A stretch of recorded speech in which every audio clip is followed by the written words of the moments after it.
أما بعد فأعوذ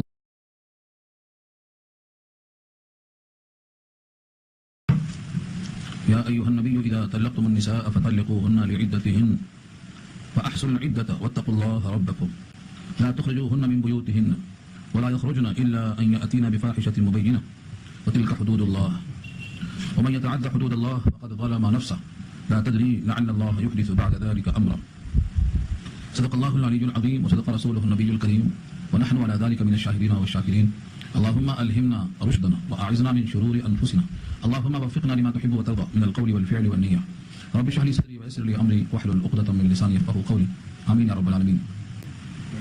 محترم حضرات، معزز سامعین، محترم خواتین، امام اور بہنوں، میرے بھائیوں، تلاوت کی ہوئی سورت کا نام سورہ طلاق ہے. یہ مدنی سورت ہے. اس میں کل 12 آیتیں ہیں اور 2 رکوع پر مشتمل ہے. اس سورت کا نام جس طرح سورہ طلاق ہے، ایسے ہی چونکہ اس میں جو مسائل آ رہے ہیں وہ مسائل سورہ نساء میں، سورہ بقرہ میں آئے ہیں.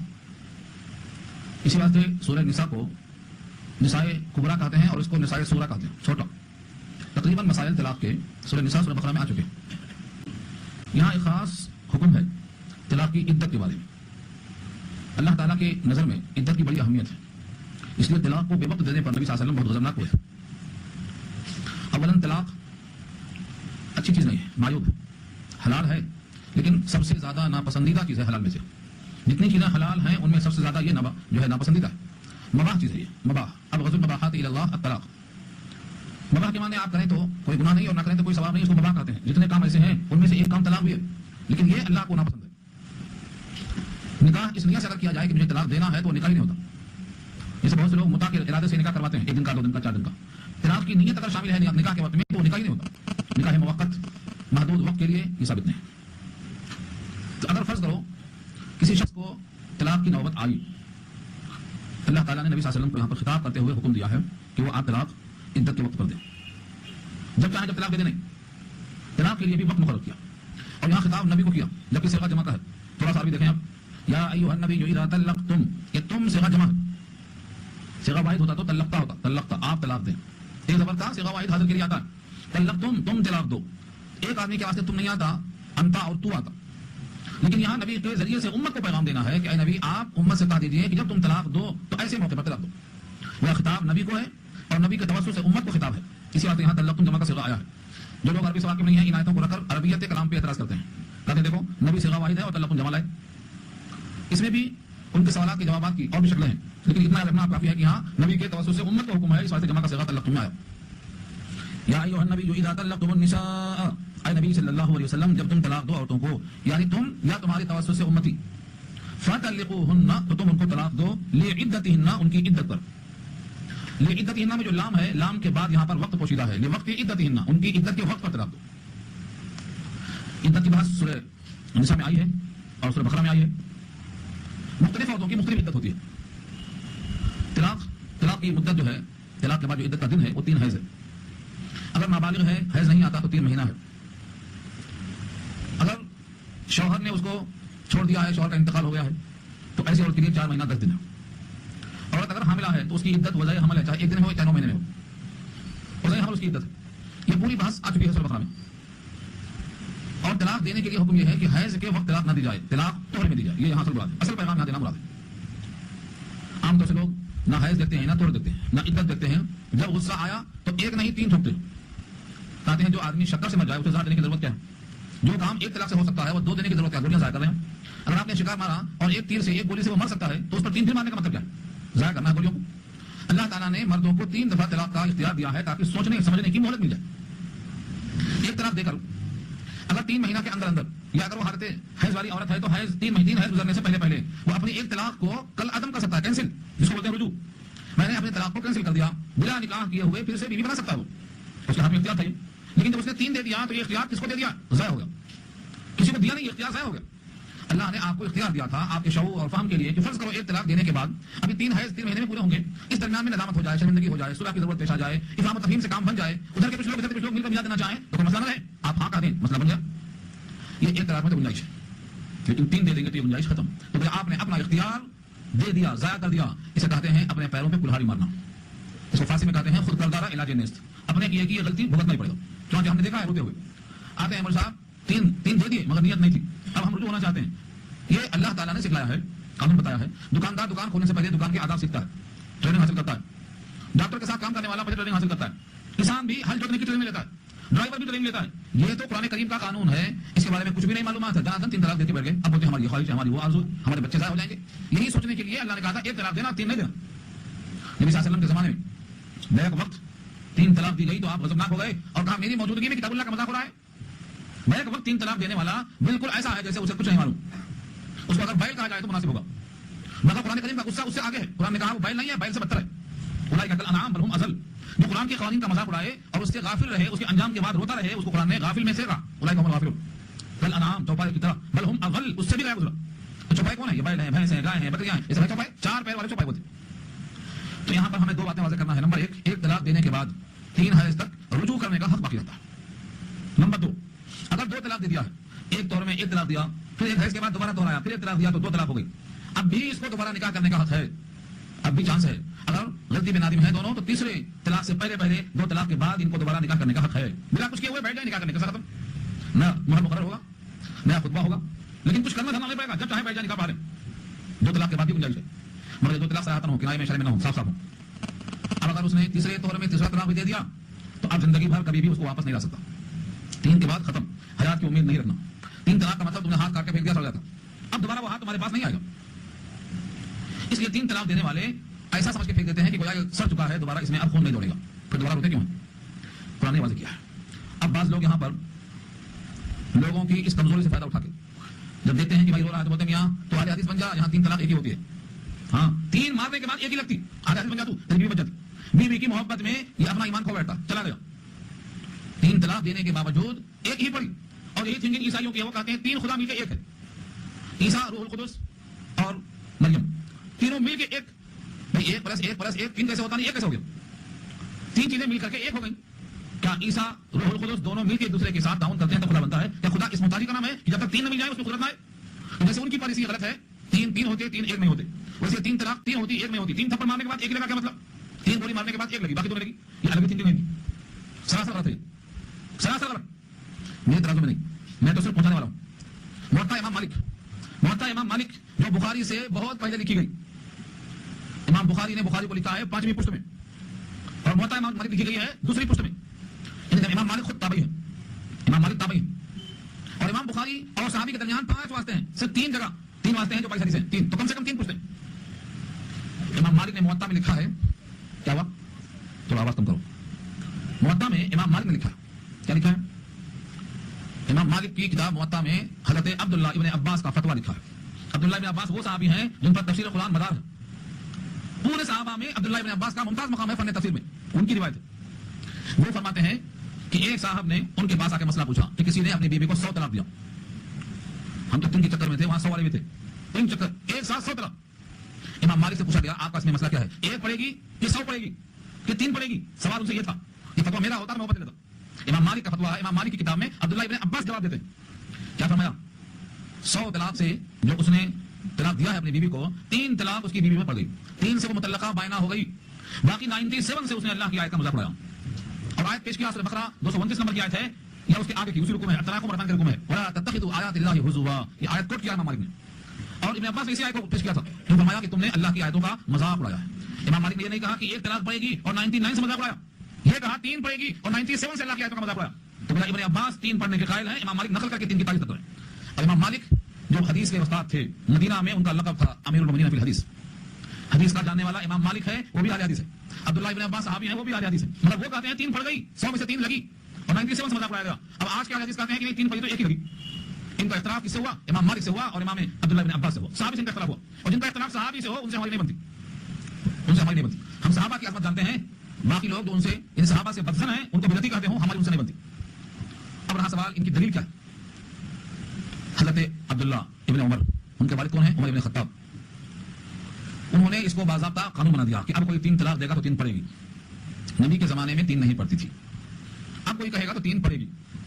وہ سیاسی مصلحت ہے اور اس کا ایک خاص تجزیہ ہے کہ نبی کریم صلی اللہ علیہ وسلم کے زمانے میں ایسی غلطی کوئی کرتا نہیں تھا. ایک صاحب نے ایسی غلطی کی تو حضور کو غصہ آیا کہ ہمارے ہوتے ہوئے تم 3 طلاق یہ محفل میں دے رہے ہو ہمارے ہوتے ہوئے، جبکہ طلاق کے لیے اللہ نے یہ نشست کی سنت ہے، طلاق دینے کی ترکیب جو سنت ہے وہ کیا ہے؟ 3 طہر میں باری باری طلاق دی جائے، پہلے طہر میں 1، دوسرے طہر میں 2، تیسرے میں 3، اگر دینا ہے تو، ورنہ ایک دینے کے بعد چھوڑ دیا جائے، 3 مہینہ گزرنے کے بعد خود بخود طلاق مکمل ہو جاتی ہے، ایک طلاق سے بھی ختم۔ نبی صلی اللہ علیہ وسلم کے زمانے میں صحابہ ایسا نہیں کرتے تھے۔ حضرت عمر رضی اللہ تعالیٰ عنہ نے یہ فرمایا کہ سب لوگوں کے اندر جرأت بہت آ گئی ہے، سب جتنا چاہتے ہیں 1 طلاق دیتے ہیں، 2 طلاق دیتے ہیں، 3 طلاق دیتے ہیں، پھر رجوع کر لیتے ہیں، ہم اس کو 3 نافذ کر دیں گے، رجوع کا حق نہیں دیں گے۔ یعنی پہلے لوگ عورتوں کو تنگ کرنے کے لیے 1 طلاق دیتے ہیں، جب 3 مہینہ گزرتا، ختم ہونے والا مدت کا جب لمحہ آتا تو پھر رجوع کر لیتے، پھر آگے نکاح میں، پھر طلاق دے کے پھر 3 مہینہ اسے لٹکاتے، پھر جب ختم ہوتی ہے پھر رجوع کر لیتے، تو 6 مہینہ اس طرح ہو گیا۔ اس طرح سے لوگ تنگ کرنے کی خاطر عورتوں کو طلاق دیتے پھر رجوع کر لیتے، طلاق دیتے پھر رجوع کر لیتے۔ حضرت عمر نے اس کے خلاف فرمایا کہ نہیں، رکھنا ہے تو معروف طریقے سے، چھوڑنا ہے تو معروف طریقے سے، اگر کوئی اب ایسا کرے گا تو اس کی 3 طلاق نافذ کر دی جائے گی۔ حضرت عمر رضی اللہ تعالیٰ عنہ کے مقولے کو بیس بنا کر یا 3 کو 1 کہتے ہیں۔ اگر کوئی حدیث صحیح مل جائے کہ 3 طلاق دی گئی ہے تبھی 1 پڑے گی تو سراخوں پہ پیش تو کرو، بتاؤ ایسی کون سی حدیث ہے کہ 3 طلاق دینے کے بعد بھی 1 ہی پڑے گی، 3 نہیں پڑے گی، بتا دو کہاں ہے حدیث ہے؟ ایسا ہی غلطی ہے، کہتے ہیں غصے میں طلاق دی گئی تو نہیں پڑتی، حالانکہ حدیث کے الفاظ جو ہیں یہ ہے کہ طلاق غصے کی حالت میں مت دو، یہ نہیں ہے کہ طلاق غصے میں نہیں پڑے گی، کیونکہ غصے کی حالت میں آدمی سوچ سمجھ نہیں سکتا، غصے میں آپے سے باہر ہو جاتا، تو غصے میں طلاق مت دو یہ کہا گیا، یہ نہیں ہے کہ غصے میں طلاق نہیں پڑے گی، بلکہ حدیث کے الفاظ تو یہ ہیں جد ہونا جد وحزل ہونا جد، 3 چیزیں ایسی ہیں مذاق میں کرو تب بھی، سنجیدگی سے کہو تب بھی وہ پڑ جائیں گی، الطلاق والعتاق والنکاح۔ مذاق میں نکاح کیا تو ہو جاتا، مذاق میں ایجاب قبول ہوا نکاح ہو جاتا، طلاق دیا مذاق میں ہو جاتی، غلام کو آزاد کیا آزاد ہو جاتا۔ الطلاق والعتاق والنکاح، تینوں میں مذاق نہیں چلتا، الطلاق والعتاق والنکاح۔ تو خلاصہ کلام کیا نکلا؟ اگر کوئی 3 طلاق بیک وقت دیتا ہے تو وہ غلط لیکن پڑے گی 3، 2 دیتا ہے بیک وقت تو بھی غلط مگر پڑے گی 2۔ سنت ہے طلاق کا طریقہ کہ پہلے طہر میں طلاق دی جائے اور 3 حیض گزر جانے دیا جائے، اس کے بعد عورت خود بخود آپ کے نکاح سے نکل جائے گی۔ ایک صاحب نے طلاق حیض میں دے دیا، حالت حیض میں، حضور نے اسے رجوع کرنے کے لیے، کیوں؟ اس سے عدت بڑھ جائے گی، ہمیں گننا کیا ہے 3 حیض، تو اب جس حیض میں طلاق دی گئی ہے اگر اسی حیض کو گنیں گے تو جتنا وقت گزر چکا ہے حیض کا اتنا عدت میں سے کم ہو جائے گا، 3 حیض مکمل نہیں ہوگا، اور مکمل 3 حیض ضروری ہے کیونکہ اللہ نے کہا ہے ثلاث قروء، 3 مکمل ہونا ہے، 3 حیض مکمل ہونے کا شرط کیا ہے کہ طلاق طہر میں دی جائے، تو اس طہر کے بعد 3 حیض آپ آرام سے گن سکتے ہیں، اس لیے حنفیہ کا قول ہی ہے کہ طلاق طہر میں دی جائے، اس کے بعد حیض گنے جائیں، اور ایسے طہر میں طلاق دی جائے جس میں ہم بستری نہ کیوں، یہ شرط ہے۔ اللہ کو دیکھیں، یا ایھا النبی اذا طلقتم النساء فطلقوهن لعدتهن، اے نبی صلی اللہ علیہ وسلم جب تم طلاق دو، تم مومنوں سے کہو کہ وہ اپنی عورتوں کو طلاق دیں، یہ مطلب ہے طلقتم النساء، طلاق دو عورتوں کو، فطلقوهن تو ان کو طلاق دو، لعدتهن ان کی عدت کے وقت پر، واحصوا العدۃ اور شمار کرو عدت کو، گنتے رہو عدت کو، عدت کو شمار کرنے کا حکم کیوں دیا ہے؟ کیونکہ اس کی اہمیت ہے۔ ہاں اگر طلاق کے بعد خلوت صحیحہ نہیں ہوئی، تنہائی میں دونوں نہیں ملے، تب ان پر عدت نہیں ہے۔ فما لكم عليهن من عدة تعتدونها فمتعوهن وسرحوهن سراحا جميلا، سورہ احزاب میں اللہ نے فرمایا خلوت ہی نہیں ہوئی ہے نکاح کے بعد تو پھر عدت کی ضرورت نہیں، خلوت ہو گئی، صحبت ہو گئی تو اب عدت لازم۔ عدت کو گننا اس واسطے ہے کہ عورت کو زیادہ دن تک قید میں نہ رکھا جائے کہ وہ نہ شوہر والی ہے نہ بے شوہر والی، کیونکہ جب تک عدت ختم نہیں ہوگی تب تک نیا نکاح نہیں کر سکے گی، اور نیا نکاح نہ کرنا اس کے حق میں معلق ہونا ہے، اس لیے کہا اس کو گنو۔ اور اس میں ایک جھگڑا بھی ہو سکتا ہے، شوہر کہے گا عدت پوری ہو گئی، عورت کہے گی باقی ہے، یا عورت کہے گی ابھی عدت ختم ہو گئی، شوہر کہے گا ابھی باقی ہے، تو جھگڑا پیدا ہوتا ہے، اس لیے عدت کو گننے کا حکم دیا گیا ہے۔ اس سلسلے میں کئی مسائل ہیں کہ بات کس کی مانی جائے گی، عورت کی مانی جائے گی کہ شوہر کی مانی جائے گی۔ ہر حالت ایک اصول اور دستور ہے کہ 2 چیز پہلے سے چلا آ رہی ہے، ہمارے پاس قانون بھی ویسا ہے، جو کا توں برقرار رکھو۔ ہاں جو کا توں کا مطلب کیا ہے؟ پہلے سے جو چلی آ رہی ہے حالت اسی حالت کو برقرار رکھو، یہ حکم آتا ہے، یہ ہمارے پاس فقہ سے لیا گیا ہے حکم، جو کا توں برقرار رکھو، پہلے سے کیا چلا رہا ہے اسی کا باقی رکھا جائے گا، یعنی نیا حکم جاری نہیں کیا جائے گا اگر اختلاف پیدا ہو۔ بہرحال اس میں بڑے دقیق مسائل ہیں، اس مسئلے کو حاصل کرنے کے لیے باضابطہ تھوڑا سا وقت لگانا پڑے گا، صرف سن کر کے نہیں کام چلے گا بلکہ سوال کر کے کام چلے گا، سننا اور سوال کرنا، لکھنا اور یاد کرنا اور اپنے اشکالات دور کر لینا تو سمجھ میں آتا ہے مسئلہ۔ واتقوا اللہ ربکم، اللہ سے ڈرو جو تمہارا پروردگار ہے۔ اللہ سے ڈرنے کا حکم کیوں دیا گیا ہے؟ اس لیے کہ یہ مسائل ایسے ہیں جہاں قانون کام نہیں کرتا۔ شوہر بیوی کو روکنے کے لیے سے کہتا ہے ابھی عدت باقی ہے، اور بیوی جان چھوڑنے پہ آتی ہو گئی عدت بولتی ہے، تو کون فیصلہ کرے گا؟ کہ دل میں ڈر اگر اللہ کا ہے تو وہ دونوں اللہ کے خوف سے سچ سچ بتائیں گے، ورنہ ان دونوں پر کوئی قانون لاگو نہیں ہوگا، اس لیے کہا واتقوا اللہ ربکم، اللہ سے ڈرو تمہارا جو رب ہے۔ اس کے بعد لا تخرجوهن من بيوتهن، ان کو اپنے گھروں سے مت نکالو، طلاق ہوتے ہی نکل باہر بولتے، ہاں طلاق ہوتے ہی نکل باہر، گھسیٹا اور باہر پھینک دیا، یا کبھی غصہ اس کو آتا تو خود نکل کے چلی جاتی ہے، میں تمہارے گھر میں 1 منٹ نہیں رہتی، دونوں کے واسطے اللہ نے الگ حکم دیا۔ لا تخرجوهن من بيوتهن، یہ مردوں کا حکم ہے، ولا يخرجن، یہ عورتوں کا حکم ہے، دونوں کو الگ دیا اللہ نے، تو ان کو اپنے گھروں سے مت نکالو، ان کے گھروں سے ان کو تم مت نکالو، اور وہ بھی نہ نکلیں، وہ بھی خود نہ نکلیں جب تک عدت نہ پوری ہو جائے، کیونکہ عدت پوری ہونے تک کسی سے وہ نکاح نہیں کر سکتی، انہیں کوئی نکاح کا پیغام اشاروں میں بھی نہیں دے سکتا، کیوں؟ ہو سکتا ہے عدت ختم ہونے سے پہلے شوہر رجوع کر لے، یا ہو سکتا ہے عدت ختم ہوتے ہوتے اگر طلاق بائنا ہے 2 طلاق دے دیا ہے تو پھر سے نکاح کر لے، اور شوہر زیادہ حقدار ہے لوٹانے کا غیر شوہر کے مقابلے میں، اس لیے کوئی دوسرا نکاح کا پیغام نہیں دے سکتا۔ یہ سورۃ بقرہ میں آیت آ چکی ہے، الا ان یاتینا بفاحشۃ مبینہ، ہاں مگر یہ کہ جب وہ لائیں صریح بے حیائی، یعنی اس عورت سے اتنی بیزارگی ہو شوہر کو کہ اس کے موجودگی میں اس کے سامنے بے حیائی کا ارتکاب کرتی ہو، یہ ہے بفاحشۃ بے حیائی، مبینہ کھلی برائی، کھلی بے حیائی۔ اگر شوہر کے گھر میں عدت کے اندر کھلی بے حیائی وہ کرتی ہے تو شوہر کو گھر سے نکال دینے کا حق حاصل ہے، یہ ہے استثناء، یعنی دیکھا نہیں جاتا ہے اس کی راہ روی میں بے راہ روی کو اور چال چلن کو، تو ایسے موقع پر اس کو نکال دینے کا حق حاصل ہے۔ تلک حدود اللہ، یہ اللہ کی حدود ہے. حدود کسے کہتے ہیں؟ حد بندی. ایک گھوڑا بادشاہ کے چراگاہ کے قریب چل رہا ہے. بادشاہ کی چراگاہ مخصوص ہوتی ہے کہ اس میں بادشاہ کے گھوڑے آئیں گے، باقی گھوڑے نہیں آ سکتے. شاہی گھوڑوں کے لیے چراگاہ. اب کوئی قریب میں شاہی چراگاہ کے گھوڑا لے کے اپنا آیا ہے تو خطرہ تو یہ ہے کہ کبھی بھی مڑا سکتا ہے سائڈ سے. فرمایا ایسے ہی اللہ نے اپنی چراگاہ، اپنا حدود مقرر کیا ہے، اس کے قریب میں مت جاؤ. اللہ کے حدود کیا ہیں؟ تو جن چیزوں کو اللہ نے حرام قرار دیا ہے. اللہ کے محارم، اللہ کے حدود ہیں، ان کے قریب تمہیں نہیں جانا ہے. اور جو شخص اللہ کے حدود کے قریب جائے گا خطرہ ہے کہ اس میں گر پڑے. اگر اس میں گر پڑے گا تو اس کا انجام بڑا غلط ہوگا. تلک حدود اللہ، اور یہ حدیں باندھی ہوئی ہیں اللہ کی. ومن یتعدی حدود اللہ، اور جو تجاوز کر جائے گا اللہ کی حدوں سے، فقد ظلم نفسہ، اس نے اپنی ذات پر ظلم کیا. ظلم نفسہ، اپنی ذات پر ظلم کر لیا. کیونکہ اللہ کی طرف سے جو قانون ہے ان کی خلاف ورزی کرنا، اپنے اوپر ظلم کرنا ہے، سزا کا استحقاق ثابت ہو جاتا ہے. اب تسلی دی اللہ نے طلاق دینے والوں کو بھی، طلاق پانے والوں کو بھی، کہ تم دونوں بوکھلاہٹ میں کوئی خلاف ورزی مت کر دینا. اس طلاق سے مایوس ہو کر، آدمی مایوس ہو کر ہی تو کرتا ہے غلطیاں. اقدام قتل کیوں ہوتا ہے؟ مایوسی میں. غصے سے باہر ہو کر آدمی دوسرے کام کرتا ہے تو مایوس نہیں. کہتے ہیں جب انسان مایوس ہو جاتا ہے اس کی زبان لمبی ہو جاتی ہے. جب بلی کو کوئی بند کر کے کمرہ مارتا ہے تو بلی اچک کے منہ پہ بیٹھ جاتی ہے. کتے نے حملہ کر رہی تھی. ہاں اذا لیس الانسان وطاط لسانه كسنور مغلوب يسور ودل الكلب. بلی جو ہے عاجز ہو کر کتے پہ حملہ کر بیٹھتی ہے. یہ تب جب بند کر کے اس کو مارا جاتا ہے، تنگ ہو جاتی ہے. تب تو بیزار ہو کر انسان کوئی قدم آگے نہ اٹھا دے کیونکہ یہ اس کے حق میں مضر ہے. فرمایا لا تدری لعل اللہ يحدث بعد ذلك امرا، نہیں معلوم ہے تجھ کو، تجھے کچھ خبر نہیں، شاید کہ اللہ اس کے بعد کوئی نئی صورت پیدا کر دیں. بیوی کے لیے اس سے اچھا شوہر مل جائے، یا شوہر کے لیے اس سے اچھی بیوی مل جائے. یہ ہے شرع. دنیا تنگ نہیں ہے. اس شکل کے بعد ہو سکتا ہے اللہ کوئی نئی راہ پیدا کر دے. اللہ تعالیٰ کے پاس کوئی کمی نہیں ہے. حضرت علی رضی اللہ تعالیٰ نے ایسا ہی مشورہ دیا تھا حضرت عائشہ کے بارے میں. حضور نے پوچھا تھا کہ آپ کی رائے کیا ہے؟ حضرت علی نے کہا اللہ آپ پر تنگی نہیں رکھتا ہے، دنیا بہت لمبی چوڑی ہے. 1900 سے وہاں کثیر عورتیں عائشہ کے سوا بہت ہے دنیا میں. یعنی اللہ آپ کو تنگ نہیں کرا، دنیا بہت وسیع ہے. مطلب ان کا یہ تھا کہ شک میں گھلنے کی ضرورت کیا ہے، کائنات بہت وسیع ہے. یہ جملہ انہوں نے سادگی میں کہہ دیا تھا دنیا میں وسعت کو بیان کرنے کے لیے، لیکن حضرت عائشہ کو جملہ پسند نہیں آیا اور ان کو تکلیف پہنچی. تو صحیح بات تو یہ ہے کہ دنیا کسی کو تنگ نہیں رکھی، دنیا سب کے پاس کچھ ہے. لیکن جب کسی کے لیے ایسا مشورہ آتا ہے تو تکلیف ہونا فطری چیز ہے. اللہ نے دونوں سے مشورہ دیا ہے کہ تم دونوں کو نہیں معلوم کہ اللہ شاید اس کے بعد کوئی نئی شکل پیدا کر دے، عورت کو مرد مل جائے، عورت کو اور مل جائے. اس لیے فکر مند ہونے کی ضرورت نہیں. فَإِذَا بَلَغْنَا أَجَلَهُنَّ فَأَمْسِكُوهُنَّ بِمَعْرُوفٍ أَوْ فَارِقُوهُنَّ بِمَعْرُوفٍ. جب مدت پہنچ جائے اپنے انتہا کو، فَإِذَا بَلَغْنَا، جب پہنچ جائیں، أَجَلَهُنَّ اپنے وعدہ مدت کو، مثلا 3 حیض یا 3 مہینہ، یا حالت حمل میں وضع حمل، یا عائشہ ہے جس کو حیض نہیں آتا تو اس کے بعد 3 مہینہ، یا شوہر مر جائے تو 4 مہینہ 10 دن. جب ان کی عدت ختم ہو جائے تو 2 حال سے خالی نہیں. فَأَمْسِكُوهُنَّ بِمَعْرُوفٍ، یا تو ان کو روک لو دستور کے مطابق، عدت کے اندر رجوع کر لو، او یا فارقوهن بمعروف، چھوڑ دو ان کو دستور کے مطابق، دو میں سے کام کر لو. واشهدوا ذوی عدل منکم، اور گواہ بنا لو تم میں سے 2 عدل اور 2 معتبر انسانوں کو. ذوی عدل، عدل والے یعنی با انصاف. عادل ثقہ معتبر، تم میں سے جو بھی ہوں 2 گواہ مقرر کر لو. ایک چیز پر گواہ مقرر کرنا ہے. کل کے دن عورت کہے گی عدت میری گزر گئی تھی، اب مجھے زبردستی روک رہے ہیں، تو کیا کریں گے آپ؟ شوہر یہاں جائیں گے. شوہر کو بھی چاہیے کہ اپنے اس بات پر کہ میں رجوع کر لیا یا پھر سے نکاح کر لیا یا میں نے بیوی کو روک لیا، معتبر گواہ رکھ لینا. کل کے دن کوئی مقدمہ نہ کھڑا ہونے پائے. اس لیے کہا ہے 2 گواہ مقرر کر لو. واقیموا الشہادۃ للہ، اقیموا اور سیدھی رکھو گواہی. سیدھی کا مطلب گواہی میں کوئی ہیرا پھیری نہ ہو. یہ میرا ماموں ہے میں ذرا ان کی طرف سے بول دوں، یہ میرے چاچا ہیں ان کی طرف سے ذرا بول دوں. اقیموا کے معنی سیدھی ادا کرو. اقیموا، نماز قائم کرو کا مطلب کیا ہے؟ اس کے اوقات میں صحیح ڈھنگ سے پڑھو. اقیموا الصلاۃ ہے نماز سیدھی کرو.